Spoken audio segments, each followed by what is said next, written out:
Bhagavad Gita introduction part 1. Bhagavad Gita అందరూ అనుకుంటున్నట్టు హిందూ మతానికి మాత్రమే చెందిన గ్రంథం కాదు. అది లోకైక మత గ్రంథం. సమస్త మానవాళి అనుసరించవలసిన నియమాల గురించి చెప్పిన మహత్ గ్రంథం. సర్వకాల సర్వవస్థలయందు సకల ప్రాంతములయందు ఆచరించవలసిన నియమ నిబంధనల గురించి బోధించిన అమూల్య గ్రంథం. భగవద్గీత ఏ ఒక్క దేశానికో ప్రాంతానికో పరిమితం కాదు. మానవాళి అందరూ ఆచరించవలసిన నియమావళి. ఎటువంటి దుఃఖములో ఉన్నా ఆ దుఃఖము నన్ను అంటకుండా ఉండటానికి కారణం భగవద్గీత అని అన్నారు మహాత్మా గాంధీ.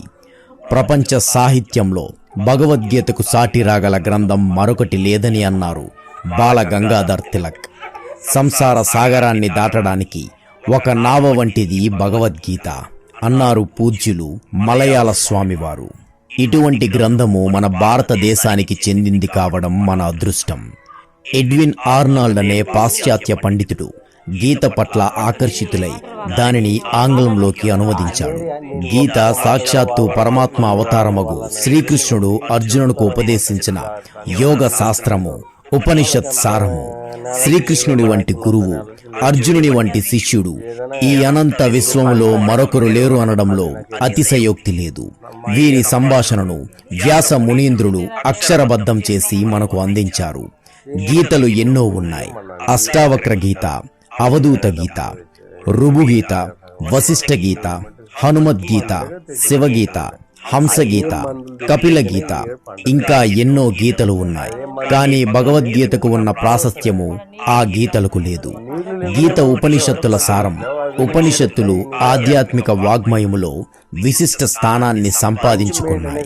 వేదాలు అనే చెట్టుకు కాచిన ఫలాలే ఉపనిషత్తులు. ఆ ఉపనిషత్తుల సారాన్ని తెలుసుకోవాలని ప్రతి ముముక్షువు కోరుకుంటాడు. కానీ ఉపనిషత్తులను చదవడం, అర్థం చేసుకోవడం చాలా కష్టం. ఈ ఉపనిషత్తుల సారం అంతటిని భగవద్గీతలో నింపి మనకు అందించాడు వ్యాసుడు. ఉపనిషత్తులు గోవులు అయితే అర్జునుడు ఆవుదూడ, గోపాలుడైన శ్రీకృష్ణుడు ఆవుపాలు అనే గీతను పిదికి మనకు అందించాడు. అందుకే గీతామృతం అని అన్నారు.